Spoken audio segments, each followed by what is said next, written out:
Hello and welcome to my channel Literarygram. Today we are going to discuss the most important background reading जो second background reading है हमारे syllabus में इरावती कार्वे। ये एक feminist Marathi writer हैं जो कि काफ़ी इम्पोर्टेंटली हिस्ट्री में रही हैं और इवन हमारे सिलेबस में भी इम्पोर्टेंट है। तो इरावती कार्वे जो है उनका जन्म 1905 में हुआ था। 1970 में उनका डेथ हुई थी। ये एक इंडियन एजुकेशनिस्ट हैं और एंथ्रोपोलॉजिस्ट रह चुकी है, सोशलिस्ट है।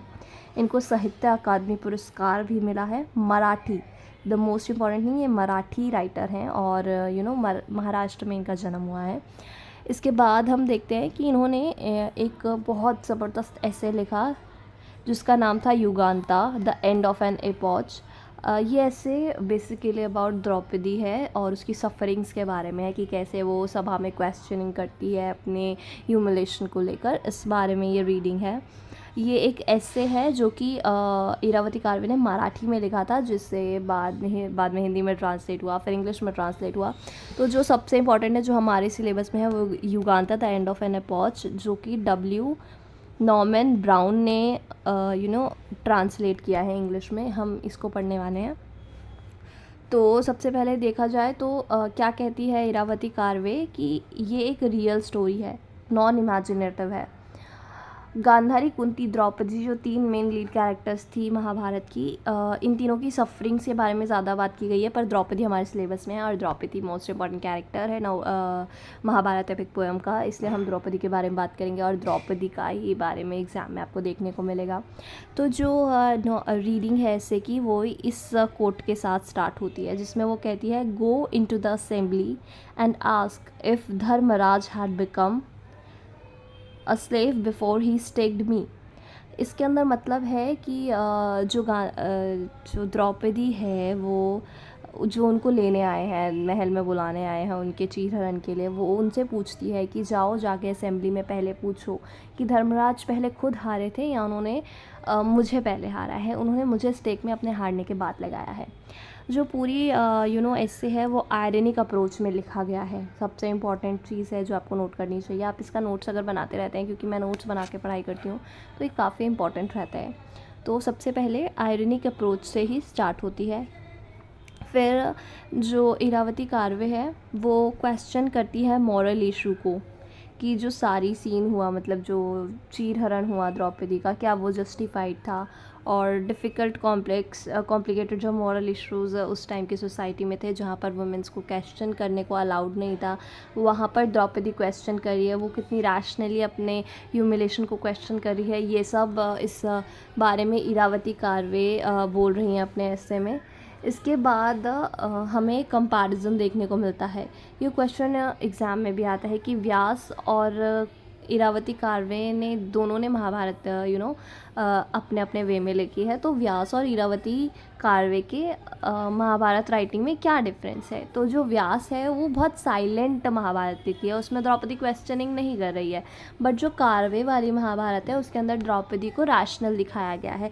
वो पैशनेट है, वो बोल्ड है, वो कभी चुप नहीं रहेगी अपने ह्यूमिलेशन के खिलाफ। वो कार्वे की नोवेल में हमें देखने को मिलेगा। मतलब जो कार्वे की नोवेल है वो काफ़ी ज़्यादा जस्टिफाइड है। तो ये डिफरेंस आपको अक्सर एग्ज़ाम में पूछने को मिलता है, इसलिए ये बहुत इम्पोर्टेंट है। इसके बाद हम देखते हैं वो स्लेवरी पर क्वेश्चन करती है, जो हमने सब फर्स्ट लाइन देखी है वाली, उस go in to the assembly and ask Dharmaraj had he becomes servant first और बिफोर ही स्टेड मी। इसके ऊपर बात करती है कि अगर धर्मराज यानी कि युधिष्ठिर जो है जिसने उसे स्टेक पर लगाया है, वो खुद स्लेव पहले बना है, अगर वो खुद स्लेव पहले बना है तो how he can put Draupadi his wife as for the stake for Shakuni. तो मतलब वो कह रही है अगर वो खुद ही पहले राजा नहीं रहा है और उसका पति नहीं रहा है तो मैं तो उसकी हूँ ही नहीं, तो वो कैसे मुझे स्टेक पर लगा सकता है। जिसके बाद वो कह फिर एक जो कार्वे है वो खुद ही क्वेश्चन उठा दिए कि अगर उसका पति स्लेव बन चुका है तो ऑटोमेटिकली द्रौपदी अब रानी नहीं रही, वो खुद स्लेव बन चुकी है। तो द्रौपदी एक रैशनल क्वेश्चन कर रही है कि क्या सच है, लाइक मैं पहले स्लेव बनूंगी, मैं पहले ही स्लेव बन गई हूँ, या जब उसने मुझे स्टेक पर लगाया मैं तब स्लेव बनी हूँ। इसके बाद वो अबेंडन लेडी के बारे में बात करती है, क्योंकि उस टाइम पे आपको पता है लेडीज़ और वीमेन के साथ एक सेकंड सेक्स जैसा बिहेव किया जाता था, कि अगर उन्हें वो डिस्कार्डेड वुमेन है, अबैंडन्ड हैं या फिर विडो हैं, तो उन लोगों को ज़्यादा इज़्ज़त नहीं दी जाती थी और वो अपने एंसेस्टर्स के साथ नॉर्मली रहती थी। तो अब वो अगर अबैंडन्ड लेडी हैं तो उसके बाद उनकी ज़िंदगी और ज़्यादा डिफ़िकल्ट होने वाली है, द्रौपदी को ये भी दिख रहा है। जिसके बाद अब इनजस्टिस के बारे में बात किया गया कि जो युधिष्ठिर है, जो धर्मराज है, उन्होंने एक बार भी उनसे नहीं पूछा, लाइक ऑब्जेक्टिफाई कैसे द्रौपदी को किया गया है through the novel. Like उनसे एक बार भी नहीं पूछा कि आप स्टे मतलब महल में आना चाहते हो, उन्हें खींच कर ले जाया गया। इसके बाद मतलब she is a person, like आप उन्हें ऑब्जेक्टिफाई कर रहे हो, आप उन्हें स्टेक पर लगा रहे हो, आप उन्हें हार या जीत के ऊपर तौल रहे हो, जो कि इनजस्टिस है। उसके बाद ट्रेडिशनल स्टैंडर्ड और मोरालिटी पर क्वेश्चन किया है इरावती कार्वे ने, क्योंकि जो भी असेंबली में लोग थे वो सब एडुकेटेड थे, सब ब्राह्मण समाज के लोग थे, तो तब उनकी मोरालिटी और उनके ट्रेडिशनल स्टैंडर्ड्स कहाँ गए थे सो कॉल्ड, कि जब द्रौपदी का चीरहरण हो रहा था। इसके बाद सब्जुगेशन की बात की गई है, जो ना जाने कितने डेकेड से पूरी दुनिया में होता आ रहा है फॉर वुमेन।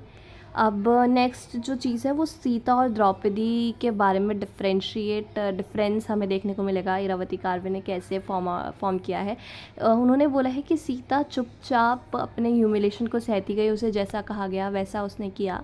वहीं द्रौपदी ने क्वेश्चन किया है, रैशनल क्वेश्चंस किए हैं कि वो ये सब डिज़र्व नहीं करती है एंड ऑल। और जैसे सीता पे कोई एलिगेशन लगाए गए तो फॉर हर चैस्टिटी, लाइक वो तो माता थी, उनकी चैस्टिटी पे क्वेश्चन किया गया है, तो वो सीता के लिए गलत था और सीता ने चुपचाप उसे सब कुछ सहा। वहीं द्रौपदी ने अपने साथ हुई ह्यूमिलेशन पर सवाल खड़े किए, क्वेश्चन किया असेंबली में। इसके बाद लीगल टेक्निकलिटीज़ के बारे में बात की इरावती ने, कि कानून नहीं है एंड ऑल ये सब। फिर एक बहुत इम्पॉर्टेंट विक्टिमाइज और सर्विएंट का जो कंसेप्ट है हमें इरावती कार्वे की नोवेल में देखने को, एस्से में, सॉरी माय बैड, एस्से में देखने को मिला कि कैसे इरावती कार्वे कह रही है कि अगर द्रौपदी विक्टिमाइज हो जाती, मतलब रोती, सर्विएंट हो जाती, लाइक पोलाइट हो जाती, रोती, गिड़गिड़ाती, माफ़ी मांगती, या फिर अपने आप को विक्टिम ठहराती और सबसे कहती कि मुझे छोड़ दो, या गिड़गिड़ाती सबके सामने, तो शायद जो उसको ह्यूमिलेट कर रहे थे दुशासन और कौरवास, ये सब रुक जाते। बट एक डिवाइन इंटरवेंशन लॉर्ड कृष्णा का उसे बचा लेता है और साड़ी के ऊपर से साड़ी आ जाती है। ये सब हमें ऐसे में देखने को मिला। इसके बाद विक्टिम ऑफ सोशल एक्सपेक्टेशन मैनीगोज, शी कॉज द वार, या this is also a main question. अभी भी महाभारत में कहा जाता है कि द्रौपदी अगर ये सब ना करती और द्रौपदी की वजह से, मतलब द्रौपदी एक सुंदर लेडी थी तो उसकी वजह से वॉर हुआ, जो कि काफ़ी ज़्यादा गलत स्टेटमेंट है। इलियड, अगर आपने इंडियन लिटरेचर अगर आपने ब्रिटिश लिटरेचर पढ़ा है तो इलियड भी काफ़ी ज़्यादा इस बारे में बात करती है। इलियड में भी एक कैरेक्टर था जिसके वजह से वॉर हुई थी। तो वहीं कार्वे कह रही है कि अगर जो द्रौपदी है वो चुपचाप सब सहती, तो हो सकता है ये डाइसिंग सीक्वल महाभारत का लास्ट एपिसोड होता, इसके बाद कोई एपिसोड ही नहीं बनता महाभारत का। तो जो भी वॉर है उस सब का कॉज जो है वो द्रौपदी है, which is too much wrong from Iravati Karve's perspective. इसके बाद सोशल एक्सपेक्टेशन और मैनीगोस का तो आपको पता ही है कब से मैनीगोस की वजह से ह्यूमन ह्यूमिलेट हो रही है। तो ये वाला कंसेप्ट भी हमें सोशल एक्सपेक्टेशन और मैनीगोस का देखने को मिला है। इन कंक्लूजन इरावती कार्वे कैसे क्राफ्ट कर रही है कंक्लूजन को, वो देख लेते हैं कि जो द्रौपदी है through the sequel of dicing और through the sequel of her चीरहरण, वो बोल्ड रही है, वो पैशनेट रही है, फाइस रही है, hardly stay silent for humiliation, the most important thing, like वो हमेशा बोल रही है अपने पर्सपेक्टिव्स को लेकर, हमेशा पैशनेट रही है, अपने रैशनली उसने सारे क्वेश्चन करे असेंबली में धर्मराज से और जो भी वहाँ पे असेंबली में जितने भी एडुकेटेड लीडर्स और जितने भी मोरालिटी के सो कॉल्ड लीडर्स खड़े थे, उन सबसे उसने क्वेश्चन किया है। इसके बाद thank you for watching this video. This has been completed आपका सेकेंड बैकग्राउंड रीडिंग। अगर आपको कोई भी क्वेश्चन है इस नोट्स को लेकर तो आप मुझे कमेंट कर सकते हैं। Thank you for watching.